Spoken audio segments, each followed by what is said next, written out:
This is the gym that I'm going to show you. This is the tool that designers use. I'm a designer. I want to say, okay, well, what's it like to play at response level 1? Is that too easy, too hard?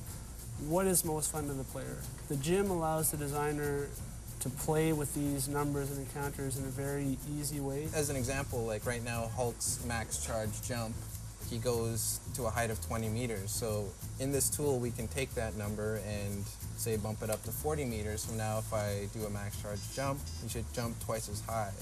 On the fly, change it, try it. I could bump it up to 6, down to 1. I could do that in minutes. It's a world of difference. I did do a lot of the effects, basically kind of built up an effects database that we used to blow up our props, basically, or damage them, or make them smoke, or make them light on fire, or anything that blows up or has fire, flame, smoke, debris, dirt. That's me.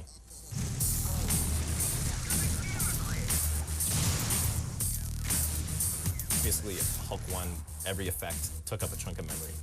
In Hulk 2, we have a way of instancing the effects, so it basically means each effect is kind of a clone of another effect. Before we could have one effect, we can maybe have 10 in place of that one effect now, so maybe 10 times more effects than Hulk 1.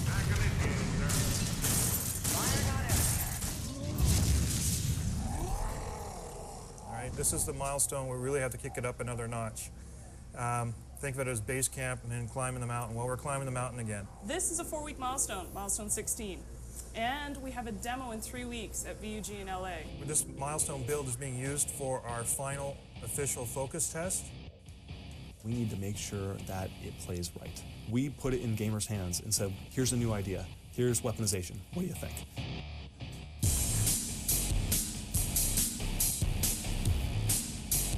I've never done that, so that was something new and surprising.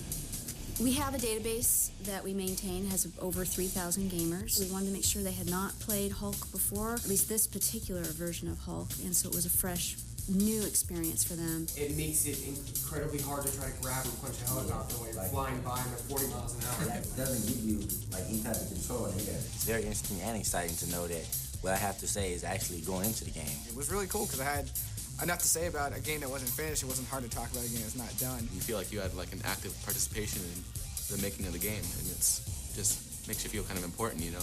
I like the consistency of feedback with the first group and the second group on some key items, things that we know we need to look at, and so ultimately, it's very valuable. It's going to help us make it a lot better game.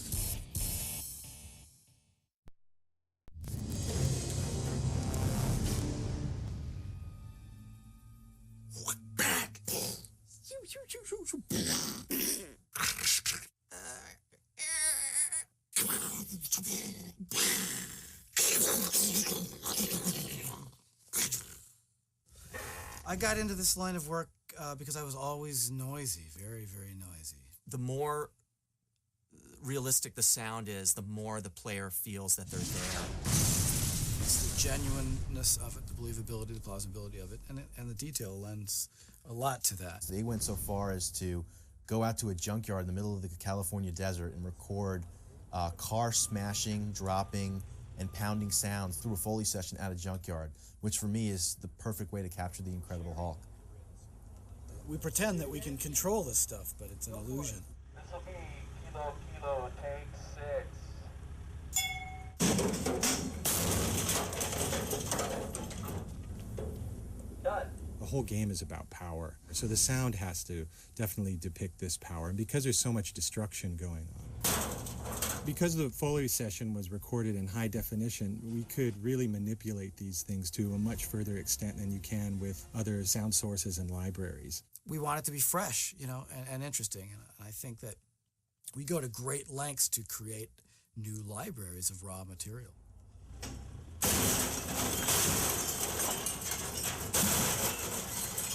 There's a lot of sound that gets recorded that you don't necessarily hear when you're out there, and that's what we're interested in.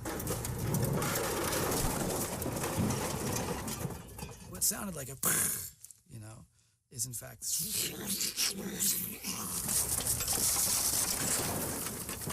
We came up with a water tank trailer. Basically, it was a water tank on a trailer, welded to a trailer, and bolted down. So when we dropped that, obviously you had the kind of the hollowness, but it also had these real loose metal parts that banged around. I think Brian got the bright idea of taking a grappling hook and hooking it up to the van, and then they took a tractor and dragged it and just ripped the thing like a can opener.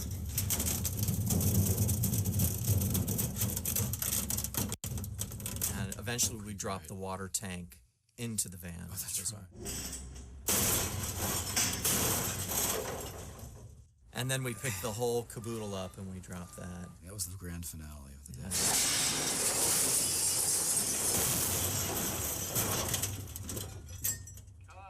The sounds that you hear in the game are really a conglomeration of a bunch of different sounds. When you hear an explosion, that might be a layer of fire, of glass, of metal, and that is what actually makes up one sound.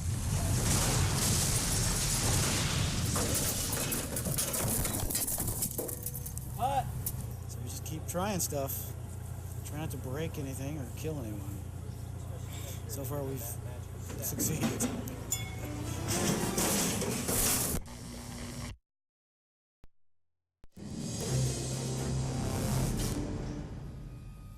We started adding music, so I've taken the blocked FMV from the FMV guys, passed that on to Bill Brown, our composer, and he's done a track for that. So right now we're at a point where we have some dialogue and some music. We're going to be adding sound effects, and then we'll do the final mix. Bill Brown is our composer on this title, and he has an amazing background in video games. He's got a wide variety of experience, and he really brings that cinematic feel. Wow, it's a little much. It gets like, I can't really hear the note anymore. It just becomes a noise at that point. I think I'd like a little more of the note there.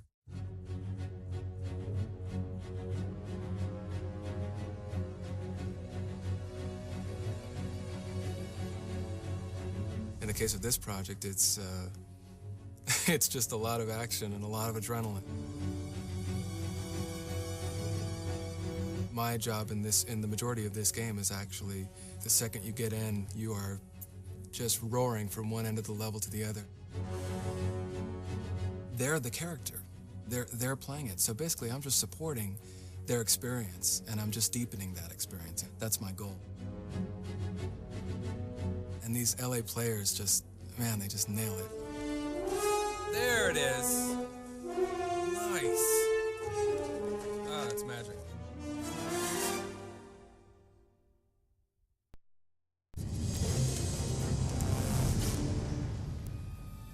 My name is Bruce Banner, and this is me. We went to Neil McDonough.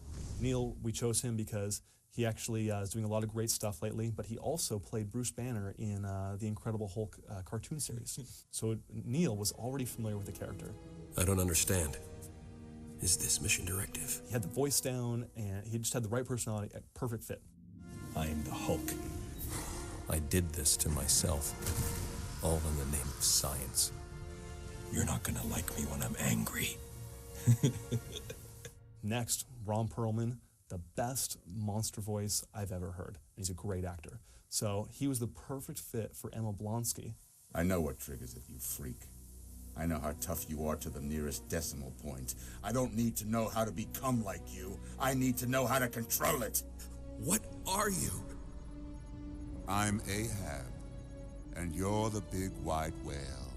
Now, open wide and say, ah. Banner, when he becomes the Hulk, that's his inner being really coming out, and whatever he went through in his life, he has a lot of pain inside, and the great thing is he gets to let it out. It has an emotional level to it also, which is so much more important. So when you're playing, there's obviously technique, and you have to be tough enough to stick with the program, but with Hulk, there's also that emotional thing. You get to play with your emotion and the Hulk's emotion. So I think it's going to be a big hit for kids and also for adults like myself. Hulk is not afraid.